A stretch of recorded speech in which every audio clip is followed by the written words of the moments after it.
Bonjour, vidéo numéro 19 sur le portrait. Alors, ça va être une vidéo relativement courte parce que on voit exactement de quoi on va parler. Et l'idée étant de parler d'une façon générale, parce que pour vous montrer des photos et les diffuser, il faut avoir l'autorisation des modèles et ainsi de suite, et chose que je n'ai pas parce que moi je fais de la photo opportuniste, c'est-à-dire je me balade dans la rue, je photographie les gens, des choses comme ça, donc je ne peux pas présenter mes photos comme ça sur YouTube. Et j'avais pensé à faire une séance de portrait exprès pour, et ainsi de suite, et puis finalement, j'ai pas trouvé de modèle, et si je veux avancer, elle arrive maintenant. Donc on va parler d'une manière générale de la photo du portrait. Et donc du coup, nous allons faire travailler votre imagination et vous allez voir. Alors, le portrait c'est quoi? C'est des photos de personnes essentiellement. Alors, photos de personnes et tout ce qui ressemble de près ou de loin ou dans l'imaginaire. À la limite, une photo d'une voiture avec les deux phares, la calandre qui fait le nez et ainsi de suite, peut être assimilée à de la photo de portrait. Si vous n'êtes pas content, défoulez-vous dans les commentaires. Donc des photos de personnes, voilà. Le but est de représenter les personnes sans les ridiculiser et sans les enlaidir. Voilà. Donc là, on revient entre guillemets à la photo de portrait. Voilà, on va faire un portrait posé, machin chose, comme on faisait autrefois. Ou en tout cas, ça devrait être le but, de ne pas les enlaidir, de ne pas les ridiculiser, de ne pas les rendre grotesques. Voilà. Et si on ne veut pas les enlaidir, et si on ne veut pas les ridiculiser, ni les rendre grotesques, il y a quelques règles à respecter.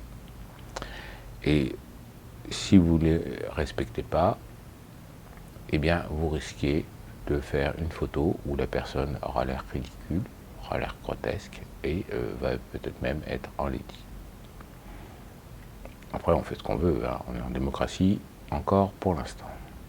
La première règle à respecter, c'est une distance de prise de vue entre 1,50 m et 2 mètres. Voilà. Ça, c'est le plus simple. On peut aller au-delà de 2 mètres, il n'y a pas de souci, mais descendre en dessous d'1,50 m et encore plus descendre en dessous d'1 mètre va complètement changer la perspective de vue et va rendre grotesque le portrait. Voilà. Parce que cela est dû à la façon dont on voit les gens et la façon dont la photographie, le média, retransmet les choses. Or, quand vous faites une photographie, vous transformez un sujet en 3 dimensions, qui est observé par un être humain avec un œil qui est capable de percevoir les 3 dimensions par la stéréoscopie pour ceux qui ont encore leurs 2 yeux, et par la variation de mise au point pour ceux qui ont encore un cristallin, et par le cerveau qui analyse tout ça, de façon à reconstituer l'objet, l'image mentale de l'objet, parce que en fait l'œil humain voit très très mal en fait. Il a le centre de la rétine où il y a la fovea, où il y a beaucoup de pixels, où la résolution angulaire est très correcte et où on a tous les détails, et puis on a toute la sphère de l'œil qui est du reste de la rétine, où il y a beaucoup moins de pixels, où les pixels peuvent être moins sensibles à la couleur par exemple, et pour la vision nocturne, et où le but est simplement de donner une idée de l'environnement au cerveau, et en fait l'œil se balade en permanence, et le cerveau recrée l'image. Le cerveau recrée l'image de ce qu'il a vu. Et mais ce que l'on a comme image dans le cerveau n'est absolument pas l'image réelle de l'œil. Absolument pas l'image réelle de l'œil. Il n'y a pas de moyen de s'en...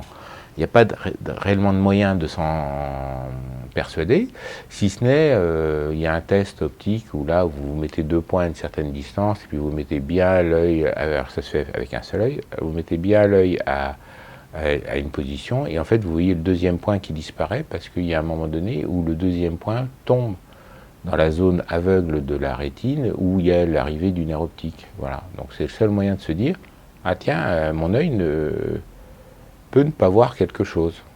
Alors que quand vous avez avec la vision stéréoscopique, vous ne voyez pas 2 points noirs aveugles qui se baladent dans l'image, vous voyez, par exemple.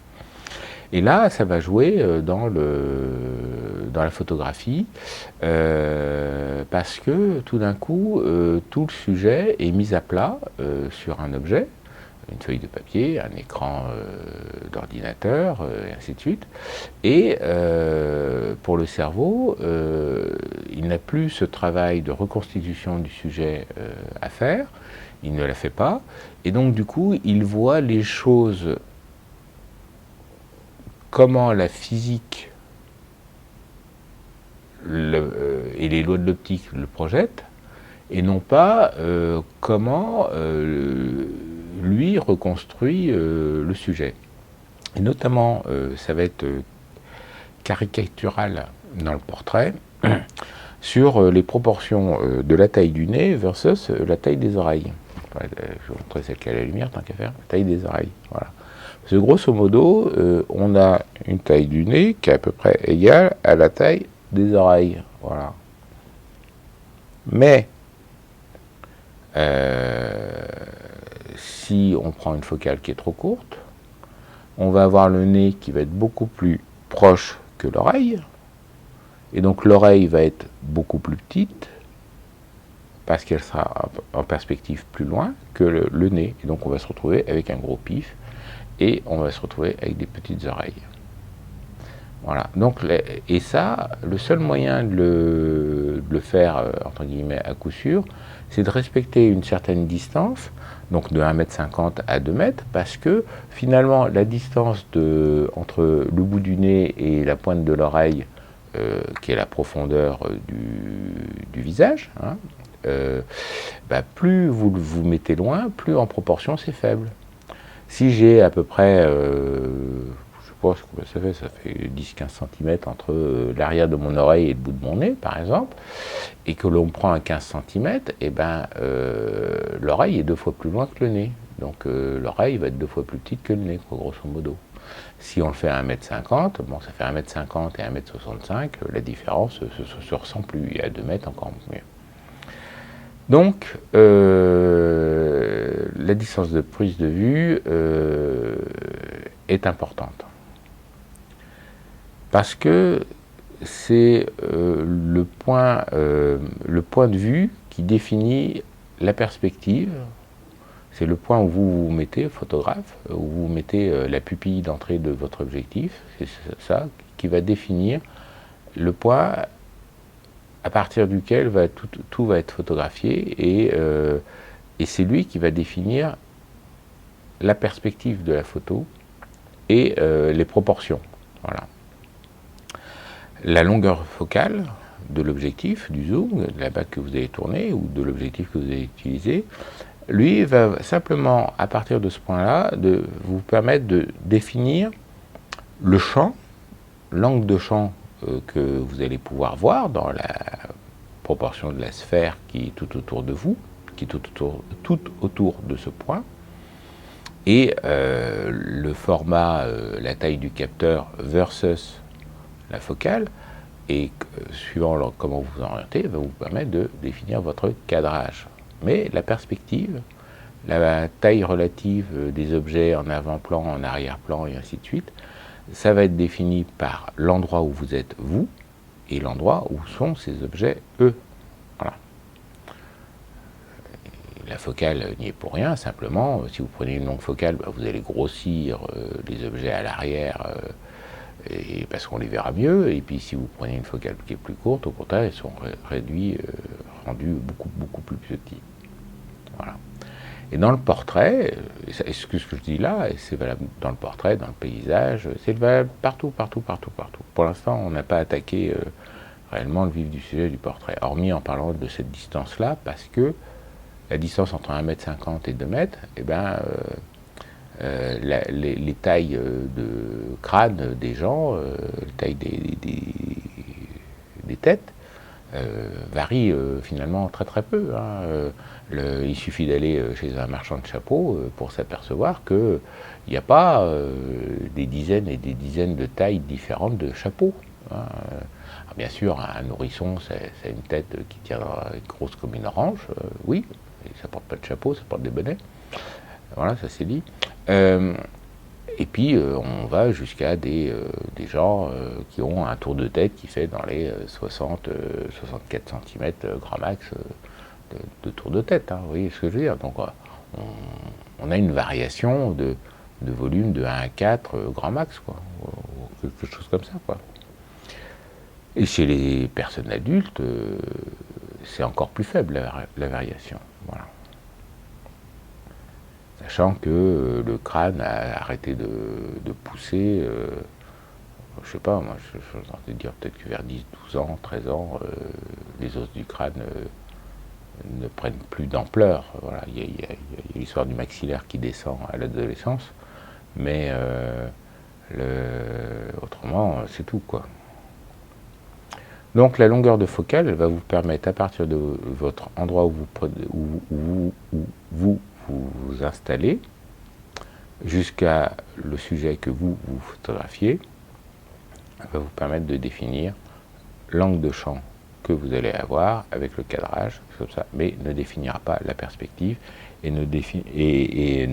l'objectif ne changera pas les proportions de la taille du nez avec la taille des oreilles. Voilà. C'est essentiellement ça qui rend les portraits grotesques. C'est quand on fait des portraits avec des focales trop courtes, qui donc du coup, pour avoir une tête suffisamment grosse dans le champ, oblige à se rapprocher et fait des gros pifs et des petites oreilles. Voilà. Alors moi j'utilise beaucoup les appareils photo Leica télémétriques, dans lequel la focale standard, enfin la focale, une focale qui a beaucoup de succès, c'est le 35 mm.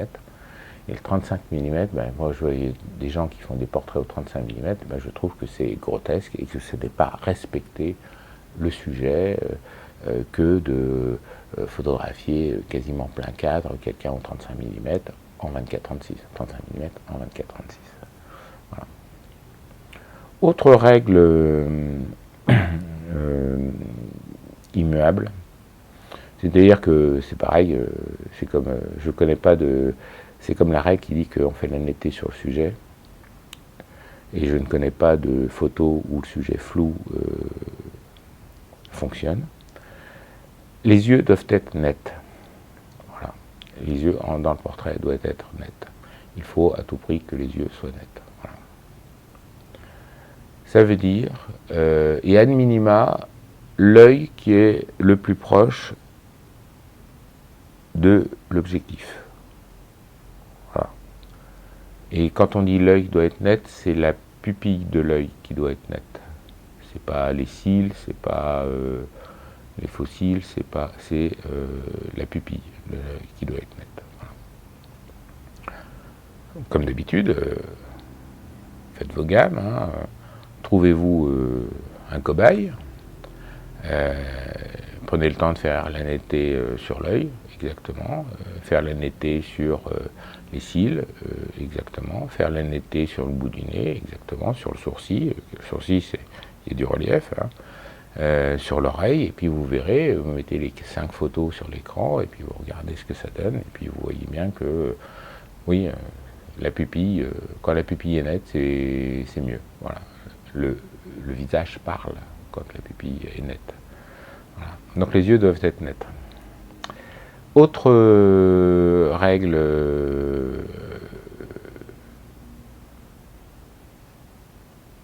alors elle est moins aggravée dans le marbre celle-là, mais bon, Et normalement, le bout du nez doit rester dans l'ovale du visage. Voilà. Donc, parce que donc ça laisse quand même pas mal de possibilités de tourner la tête, mais voilà. Donc ça, voilà. Ou alors vous faites carrément de profil. Mais voilà, le bout du nez le bout du nez doit être toujours dans l'ovale du visage. Voilà. Faire attention aux ombres portées aussi, hein, quand vous utilisez des éclairages un peu durs à l'extérieur, le soleil qui va vous donner, des lumières importantes, des choses comme ça. Ouais. Là, bon, moi je suis en éclairage naturel, la lumière vient de la fenêtre, j'ai un écran, alors j'ai mon focus qui vient de se barrer, là, tac, et je chope le focus. Ouais, ça devrait être mieux là. Et puis j'ai un écran de l'autre côté qui me renvoie de la lumière pour essayer d'équilibrer, pour éviter d'avoir un visage trop dans l'ombre. Voilà. Il faut laisser de l'espace devant le regard. Alors là, c'est pas du tout le cas, puisque bon, moi, il faut que je cadre pour avoir mon tableau. Ce qui compte, c'est les explications. C'est un cours, ce n'est pas une photo. Ce que je fais là, c'est une vidéo pour vous apprendre quelque chose, donc c'est un cours. Donc, il faut laisser de l'espace devant le regard. Si vous collez le regard,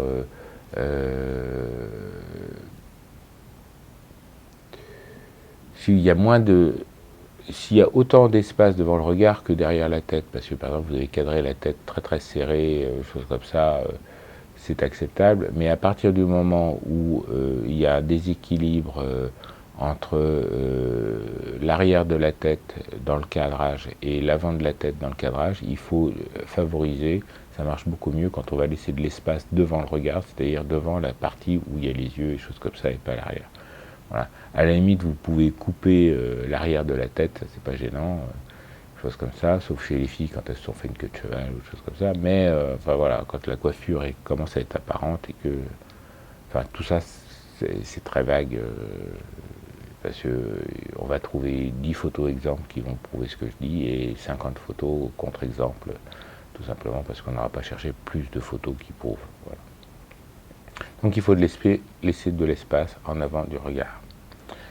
Il faut faire attention où on coupe les bras et les jambes. Voilà, parce que vous noterez que je n'ai pas... c'est une vidéo sur le portrait, mais je n'ai pas essayé de rentrer dans une définition de ce qu'est un portrait. J'ai juste dit que c'était des photos de personnes. Mais après tout, une photo de personne, à la limite, on peut la prendre en pied, on peut la prendre à la taille, on peut la prendre là, comme ça, en plan américain. On peut, vous voyez, moi, je me cadre volontiers pour couper le haut du crâne, d'abord parce que ma calvitie est sans intérêt, et que ça me permet d'avoir le bas de mon tableau, et je pense que ma calvitie offre moins d'intérêt que le bas du tableau. C'est un choix esthétique, voilà. Donc on peut faire des portraits où on va cadrer juste là et le sommet du crâne, on va pouvoir cadrer un peu plus bas et ainsi de suite. Et alors le problème c'est quand on va commencer à avoir des morceaux de bras, de mains et des choses comme ça qui vont sortir du cadre. Voilà. Donc là il faut faire un peu attention où est-ce que l'on coupe les bras, les jambes, voilà. Et de même, il faut faire attention aux perspectives des bras et des jambes, des choses comme ça. Parce que oui, par exemple, là, j'essaye de faire un cadrage pour vous montrer. En mettant ma main un peu comme ça, je me retrouve avec une main quasiment aussi grosse que mon visage. Hein. Ça, c'est dû à la perspective, parce que là, en fait, je suis à peu près à 1,20 m de distance. Je suis à une focale relativement courte, je dois être à 24 mm donc ça fait l'équivalent d'un 35 mm en plein format. Et là, vous voyez tout de suite, bon, moi, j'ai une main énorme, des choses comme ça. Alors, ça peut être intéressant si, par exemple, vous photographiez un artisan, voilà, et qu'il a son outil à la main, sa varlope, son rabot, son couteau, sa feuille à trancher, ou choses comme ça. Si vous photographiez un boucher, ça peut être intéressant de justement mettre en perspective l'objet du travail, des choses comme ça. Mais par exemple, vous voyez, ça va faire un problème avec le raccourcissement du bras. Voilà. C'est-à-dire qu'on voit bien, là, mon bras, la taille normale, bah, c'est ça, mais là, on le voit tout raccourci. Et pareil, comme le cerveau, alors dans la vie courante, on s'en aperçoit pas du tout, parce qu'on a le cerveau qui analyse l'image, qui analyse les personnes, et qui voit très bien, et puis on sait très bien que le mec, il n'a pas un bras tout court, hein, bon, c'est comme ça. Mais quand vous allez passer en photo, la photo est mise à plat, elle est écrasée, les plans de 3D sont écrasés sur une feuille, et tout d'un coup, ça peut faire des raccourcis ridicules. Voilà, surtout sur les filles, que vous photographiez des filles avec des robes sans manches, avec des jupes plus ou moins courtes et ainsi de suite, eh bien, vous pouvez leur rallonger ou leur raccourcir les jambes, leur rallonger ou leur raccourcir les bras uniquement par la perspective. Et il faut faire attention à ça parce que c'est pas beau. Du coup, c'est pas beau. Du coup, ça fait quelqu'un de disproportionné. Et du coup, ça peut faire un portrait ridicule. Voilà, il faut faire attention à ça.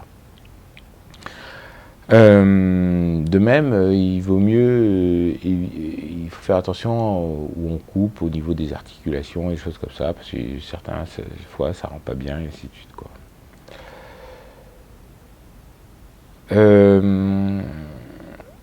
Et alors, autre chose, il faut faire attention au pli du cou, il faut faire attention à la peau. Voilà, il faut faire attention à comment plisse la peau, parce que la peau c'est élastique, mais ça a des limites. Voilà, et sur un modèle, même jeune, même avec des dimensions et des proportions de taille mannequin et ainsi de suite, on peut être amené à avoir la peau qui plisse. Et donc il faut faire attention à ça. Voilà, dans les positions de cou et des choses comme ça, il faut faire attention qu'on n'ait pas des veines, pas des veines, mais des plis disgracieux, des choses comme ça qui vont pas. De même, il y en a, et alors je change de position, ils font pencher la tête en avant. Voilà. Alors pencher la tête en avant, ça permet de tendre le cou, et comme ça, et d'éviter le double menton de Tata Ginette qui est dans son fauteuil, choses comme ça. J'espère qu'il n'y a pas de Tata Ginette qui me regarde, hein, mais bon. Voilà, donc il faut faire attention aux plis et double menton, des choses comme ça. Voilà, donc il vaut mieux faire lever un peu le regard, des choses comme ça, parce que dans ce cas-là, les plis sont derrière sur la nuque, et devant, c'est bien tendu, on a une belle peau, et ainsi de suite.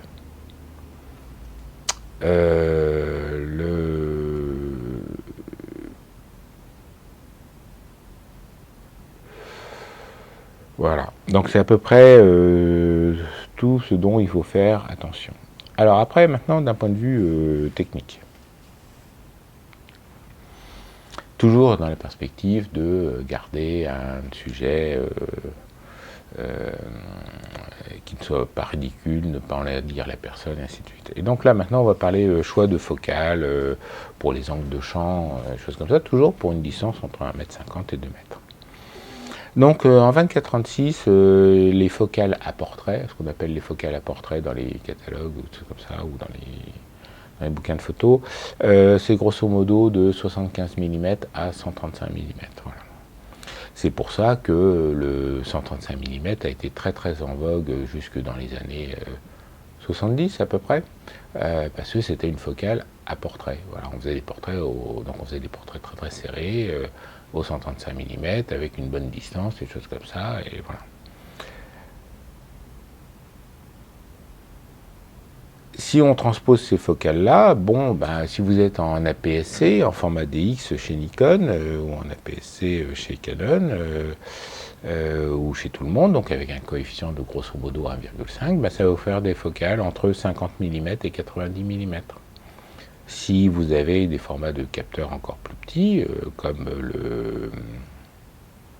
le format CX de chez Nikon, eh bien, vous allez avoir des focales comprises entre 28 mm et 50 mm.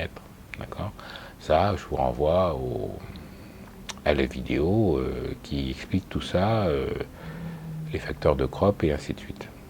Et en APS-H, donc il y a un facteur de 1,33, ben on est de 50 mm à 100 mm à peu près. Voilà. On peut utiliser toutes sortes d'optiques pour faire du portrait. On peut utiliser des optiques macro, des optiques à grande ouverture, ou des objectifs très modernes avec plein de lentilles asphériques, ou des objectifs plutôt anciens avec plein d'aberrations, et ainsi de suite. C'est un choix, le choix de la formule optique, quand on y a accès, quand on y a accès financièrement et quand on y a accès mécaniquement parlant, parce que l'objectif qui est intéressant peut être monté sur votre boîtier.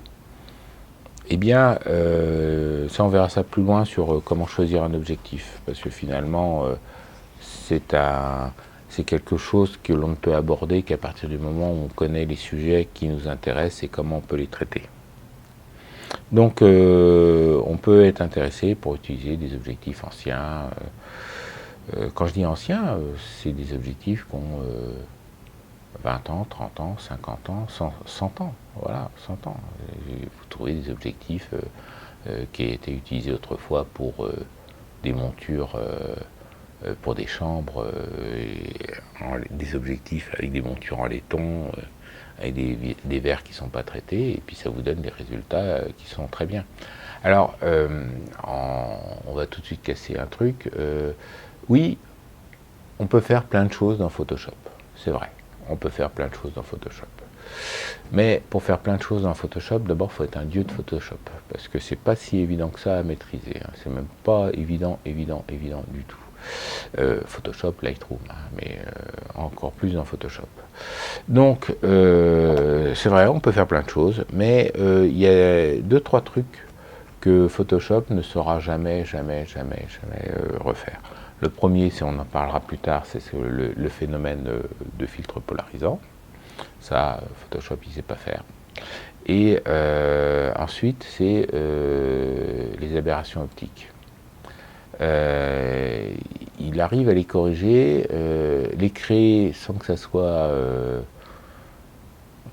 moche, on ne sait pas faire. Voilà. Si vous n'êtes pas d'accord, mettez des liens dans les commentaires, comme ça j'irai voir. Voilà. Donc, le choix de la formule optique, le choix de la focale va vous donner l'angle de champ, on est d'accord. Et le choix de la formule optique, par exemple, si vous prenez un objectif macro, dernier cri, ou que vous prenez un objectif ancien, à pleine ouverture, genre un objectif des années 60, où ils essayaient à tout prix d'aller vers des ouvertures très importantes, en se foutant pas mal du résultat. Je pense à des 135 ouverts à 1.8 de chez Soligor, ou des objectifs démentiels. Eh ben, vous n'obtiendrez pas du tout le même niveau de détail au niveau de la peau, au niveau des cernes, au niveau des rides, au niveau des poils, au niveau des petites veines qui ont éclaté, et ainsi de suite. Vous voyez, c'est là où vous comprenez que le choix de votre objectif peut amener à un portrait qui va être plus ou moins flatteur. Vous voyez ce que je veux dire? Et c'est là où je dis, le but c'est de représenter les personnes sans les ridiculiser et sans les enlaidir. Voilà, si vous photographiez un adolescent en pleine crise d'acné avec un objectif macro, ou si vous photographiez une femme pas maquillée, un peu âgée, c'est un coup à se faire déshériter, quoi, vous voyez ce que je veux dire, hein. On va finir tout seul dans un EHPAD. Donc du coup, parce que votre objectif macro, il va être trop résolu, on va voir tous les détails, tous les points noirs, toutes les ridules, les trucs comme ça, et ça ne va pas forcément être beau, et ça ne va pas forcément être bien perçu par le modèle. Voilà. Par contre, il est plus facile d'altérer la qualité optique, la qualité d'une optique, que de la renforcer. Voilà.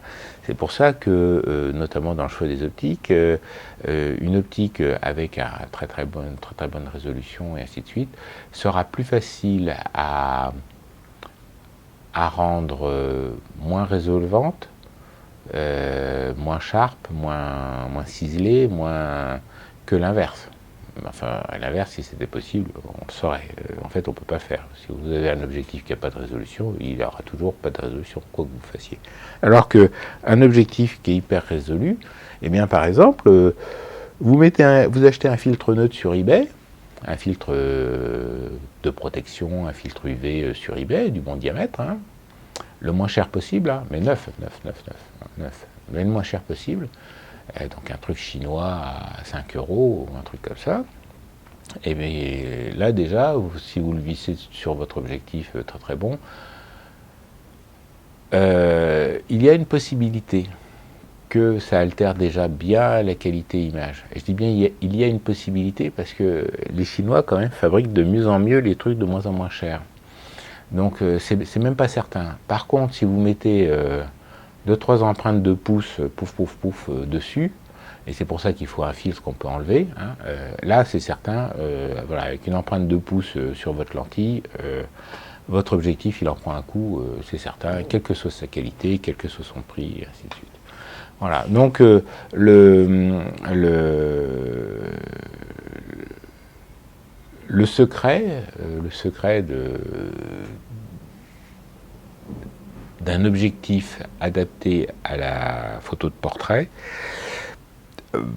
peut se jouer sur 2-3 petits ajouts pas chers du tout, hein, parce que là on parle d'un filtre de protection à 5 euros, que vous garderez bien précieusement dans sa boîte quand vous vous en servirez pas, de façon à... Une fois que vous aurez obtenu le filtre qui vous donne le résultat voulu, et bien d'abord vous essayerez de vous souvenir de comment vous l'avez fait, hein. Si vous avez mis les taches les traces de doigts plutôt autour ou plutôt au centre, et ainsi de suite, parce que ça varie, le rendu va varier. C'est des choses à explorer. Vous allez voir ça avec vos modèles. Alors vos modèles, ça peut être une statue dans l'église, hein, on vient toujours à notre terrain de jeu, et puis ça peut être la famille, ainsi de suite. Mais l'idée, c'est, ben voilà, quand vous allez faire vos photos, des photos qui comptent, hein, des photos pour un sujet comme ça, qui attend un résultat, et bien là, vous allez pouvoir agir en connaissance de cause et en maîtrisant votre sujet. Voilà. Et le but, c'est ça. Quand je vous dis essayer, comprendre et optimiser, ben là, c'est typiquement le cas. Vous allez mettre une trace de doigt sur votre filtre, hein, et puis faire une photo avec et sans filtre, et puis voir, et une photo avec le filtre, et puis avec la trace de doigt, et puis voir, et puis vous allez zoomer, et puis vous allez vous apercevoir que vous allez commencer à perdre du détail dans le grain de la peau, et ainsi de suite, comme ça. C'est très très... la dégradation est rapide sur les détails fins, mais quasiment inexistante sur les macro-détails. Vous voyez, les poils de barbe et tout ça, vous n'allez pas les brouiller avec juste une trace de doigt, il en faudra beaucoup plus. Voilà. Moi j'avais un oncle, il avait récupéré les petites feuilles en plastique entre les tranches de saumon fumé, et il s'en servait pour faire du portrait, parce qu'il s'était aperçu que c'était raisonnablement transparent pour que la lumière passe, et ainsi de suite, mais que ça altérait suffisamment l'optique pour faire des portraits, pour rendre ces portraits plus flatteurs et donc plus intéressants, et les photos plus intéressantes. Voilà. Ces altérations s'expliquent parfaitement du point de vue de l'optique, hein. Il n'y a aucun souci. La taille du défaut que vous allez amener, parce que quand vous mettez une empreinte de doigt sur un filtre, ben vous mettez une structure périodique avec de graisse, hein, qui est l'empreinte digitale, qui est une structure périodique, avec une longueur et une taille et une hauteur comment ça s'appelle, de retard, qui va brouiller votre image, et tout ça, ça s'explique, il n'y a aucun souci. Je ne pense pas que ce soit le lieu pour l'expliquer, parce que c'est de l'optique adaptative, ça fait appel à des notions voilà, mais tant que vous mettez une structure répétitive qui est en fraction de la taille de la pupille d'entrée, je sais pas, un dixième ou un centième de votre pupille d'entrée, ben vous altérez une certaine dimension de défaut, mais pas une autre. Voilà, c'est une question de fréquence et ainsi de suite. Voilà. C'est un champ d'expérimentation à essayer par vous-même de façon à trouver vos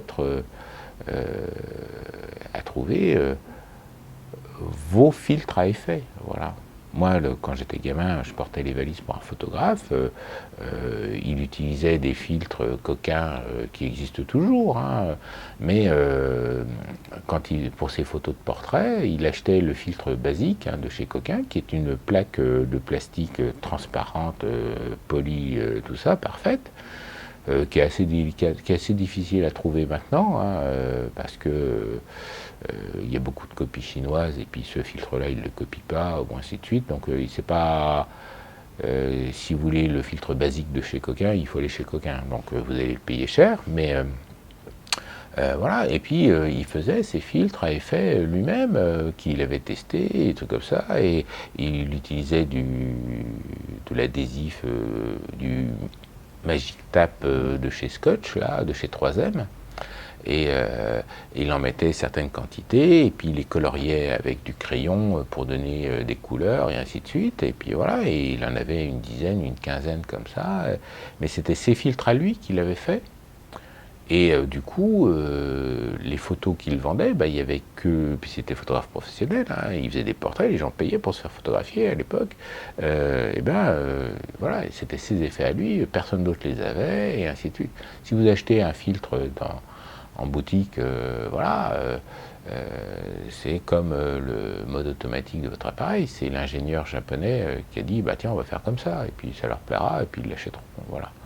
C'est pour ça que je vous dis, vous, ce que vous pouvez faire, c'est vous trouver des filtres pas chers, des filtres de protection pas chers, et dans les bons diamètres qui vont bien. Donc ça on verra, il y aura toute une partie sur les accessoires. C'est pareil, on ne peut pas parler des accessoires quand on ne sait pas à quoi ils vont servir. Donc ça se vient après les modes photo.